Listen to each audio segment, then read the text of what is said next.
Hey everyone, and welcome to RUBIN'S Mind Lab, where we break down the latest research into what it really means. Ever wonder if a country becoming more diverse means it becomes less democratic? Or maybe more? Well, this fascinating new study dives deep into just that question, looking at over 90 countries for 60 years. That is the million-dollar question, researchers. Lucas Woodley and Joshua D. Greene set out to answer. For a long time, people have noticed that as countries become more ethnically diverse, they also tend to become more democratic. That sounds like a good thing, right? More different people, more democracy. But on the flip side, diversity can also lead to conflict between groups, which could weaken democracy. And lately, we've seen a rise in things like nationalism and opposition to immigration in many places, often alongside a decline in democracy. So, what is really going on? Instead of just looking at how diverse a country is overall, these researchers decided to look at something a bit more specific, the role of the historically dominant ethnic group. Think of it like a group that has traditionally held most of the power or influence in a country. What happens to democracy when that group's share of the population starts to shrink? They basically gathered a ton of information from different sources. They looked at how democratic countries were using different scales. For example, how free and fair were elections, how well were individual rights protected, and what was the level of citizen participation. Then they tracked ethnic diversity using a common measure called fractionalization, which just means how likely it is for two random people to be from different ethnic groups. They also looked at ethnic polarization, which is about how divided the population is between a few large groups. But the real kicker, the thing they focused on, was the percentage of people belonging to the historically dominant ethnic group. Now, this is where it gets really interesting.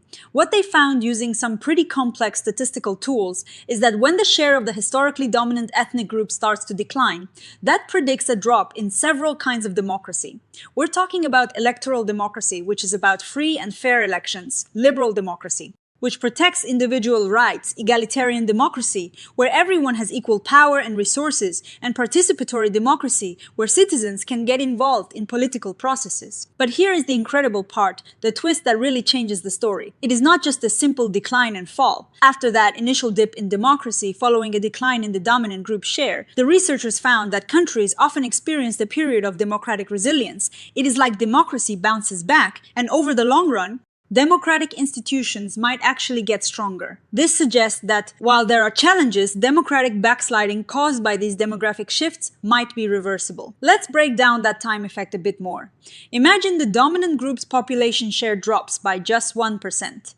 10 years later, this study suggests that electoral democracy could decrease by about 10 points on a scale of 100.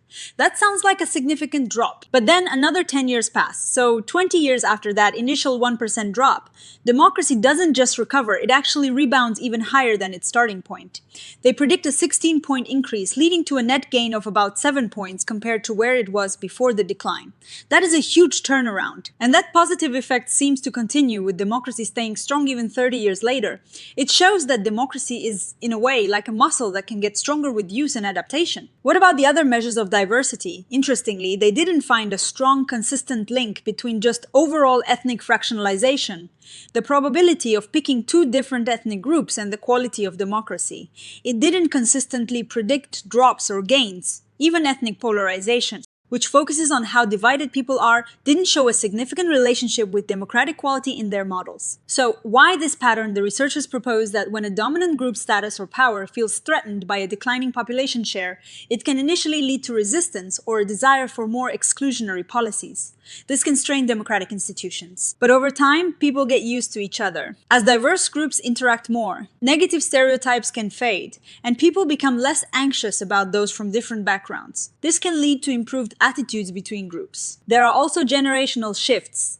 Younger generations growing up in more diverse societies might naturally have more positive views towards different ethnic groups. As they gain political influence, they can advocate for greater inclusion, which in turn can strengthen democracy. Now, no study is perfect, and these researchers are upfront about that. They point out that they only had data from 1950 to 2010, and the data for some ethnic groups could be a little tricky to match perfectly across different sources. Also, they didn't have many examples of countries that had already crossed the threshold where the historically dominant group is no longer a majority. Places like the United States are projected to reach that point soon, and the dynamics there might be a bit different than what they observed in the past. And while they have strong theories about why this happens, their data can directly prove those underlying psychological and political reasons. They've identified that it happens, but more research would be needed to fully explain the how. So, what is the big takeaway? Despite the short-term strains that can come with demographic shifts, the long-term picture painted by this research is actually quite hopeful. It suggests that diversity and democracy can, in fact, go hand in hand.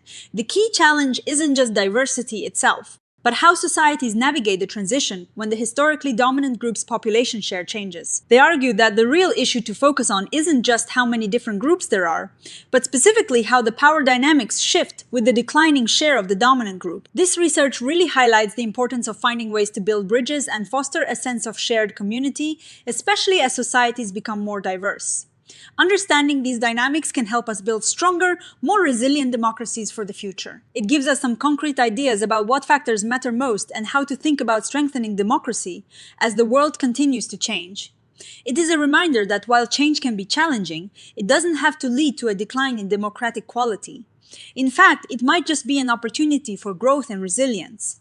What do you all think about these findings? Does this resonate with what you've observed in the world? Let me know in the comments below. And if you found this breakdown helpful, please give this video a thumbs up, subscribe to RUBIN'S Mind Lab for more science explained simply, and hit that notification bell so you don't miss our next episode. Thanks for watching, and I'll see you next time.